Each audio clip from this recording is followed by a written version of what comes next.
and welcome to Cut Through the Noise. Cut Through the Noise is the podcast that helps business leaders increase sales through elevated communications and marketing. I'm your host, Aisling O'Rourke, founder of The Communications Coach, based here in the Republic of Ireland. I work with business leaders who want to communicate with clarity, confidence, credibility, and of course, authenticity. And you are very welcome to this week's episode of the show. In this season of Cut Through the Noise, season 12, we're focusing in on women in business and the communication tools that you need to thrive in 2026. And today's topic is one of my favourites, storytelling. And yes, I know storytelling in business has been around for a very long time. It's been around for generations. It became trendy in around 2020, but even Caesar had to tell a story to convince his troops to go into battle back in the day. So it's not a new concept, but it is still a very powerful one. Storytelling has seen a resurgence in business circles. And I don't know about you, but I grew up in a household where being a storyteller or being accused of telling tall tales was a negative thing. Whereas now the language around it has been recaptured and reimagined in a far more positive way. And I'm very happy about that. But just always stories that you tell in a business sense always have to be based in truth and backed so that you can use those stories to build trust with your audience. So stories are not just for entertainment. They actually are a neurological tool for connection. Brain imaging studies have shown that when a storyteller shares a narrative, the listener's brain mirrors the speaker's brain activity. That's just incredible. And when we use metaphors when we're telling a story, like describing a singer's voice as being a velvet voice, that activates the listener's sensory and motor cortex.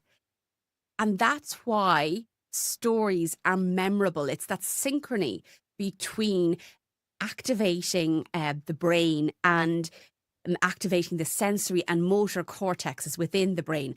That's what makes it all so much more memorable. And research has shown that when we pay attention to a story, we are 22 times more likely to remember the story than we are facts alone. So, we've all been there in a presentation where the speaker has droned on and on and on about stats, and it's like a list of information, and our brains find that really difficult to process.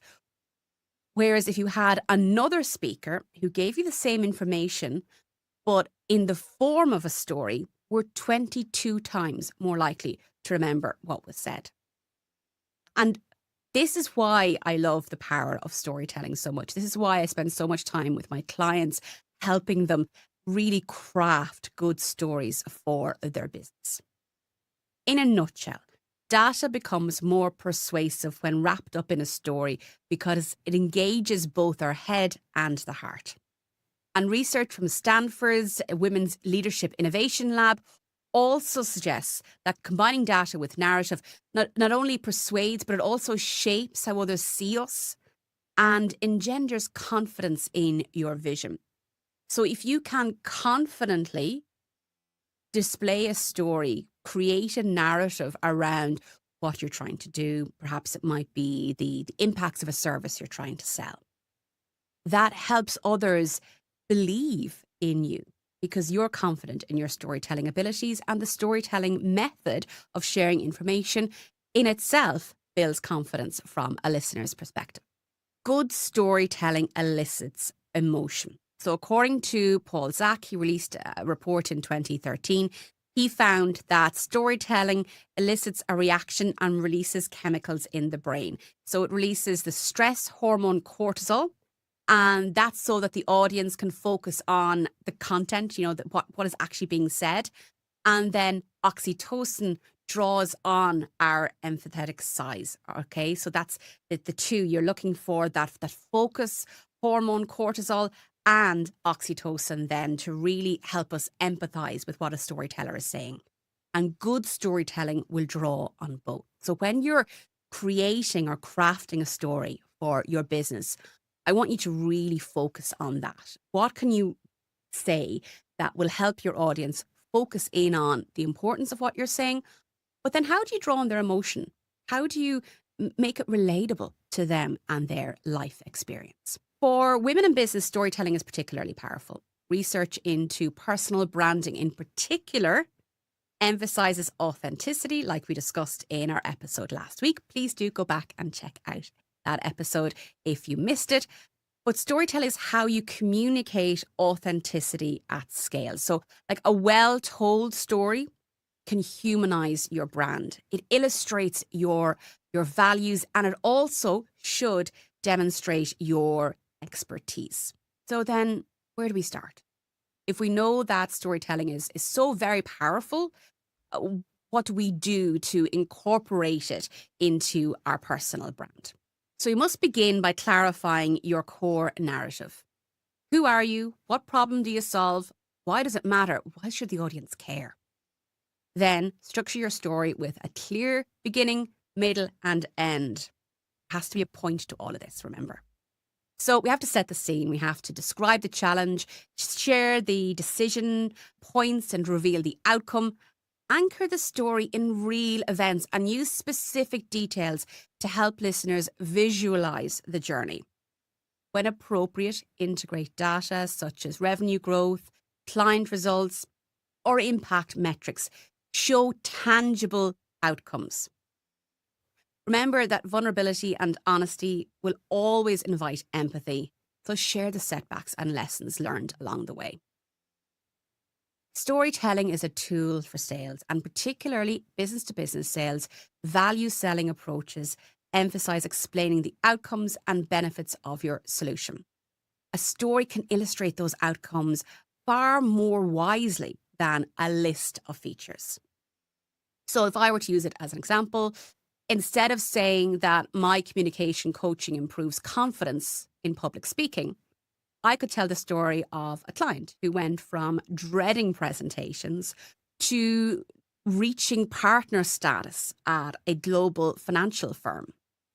Base your stories in facts, real client stories. And then finally, we have to practice. Practice makes perfect. I remember having a maths teacher in secondary school who always said, fail to prepare, prepare to fail. And that was Miss Goff in Our Lady's Bower, a boarding school. And, it stuck with me to this day, 2 decades on. So practicing them in safe spaces and then refine them based on the feedback. Now, qualified feedback from other people in business who know what you're attempting to do, not your best friend, not a family member who think you're great anyway. Make sure that your stories align with your audience's need. And remember that most people in your target audience want to know what's in it for them. Why should they care about your story? So always ask yourself, so what? A very clarifying question.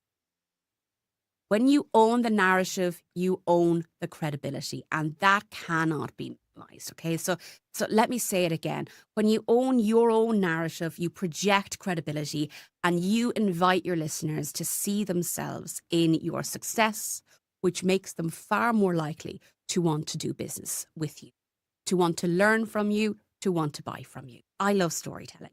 I think it's a really important but underrated tool. And it's one that needs a bit of time and a bit of effort in order to craft what kind of story that you want to share about you, your brand, and your business. It doesn't have to be the nuts and bolts of your private life. And I think that's the mistake a lot of people make, in that they feel like they need to, show everything to everyone. It's not that. It's about crafting the narrative to help your potential audience, your target market, see the value in what you do. It's far more about them and their needs than you and your personal life. So I think when you look at it from that simple mindset shift often helps us reframe the narrative around how we are communicating our unique offer and the value in what we do. In our next episode, we're going to be examining how visibility becomes a strategy and not just a habit. and how to avoid burnout that often accompanies online exposure. Because again, like I said last week, it all has to be sustainable if it's going to be successful. Now, this season is designed to help you think differently about how you communicate and to give you the practical insights you need to apply immediately. And if you'd like to join a supportive community to do this work in a structured way, you can book a discovery call with me to explore how the Clarity Collective can help you do just that. There's no pressure, just a conversation about whether or not it's the right fit for you and where you'd like to head. You can email me to find out more at hello@thecommunicationscoach.ie or visit thecommunicationscoach.ie. And of course, if you don't have a pen handy, don't worry. All of the links are in the show notes below. Thank you for listening to today's episode. Thank you for staying listening to Cut Through the Noise. Your support means the world to us. Remember that in a noisy world, clear, confident and authentic communication is what allows you and your business to stand out from the sea of sameness and cut through the noise.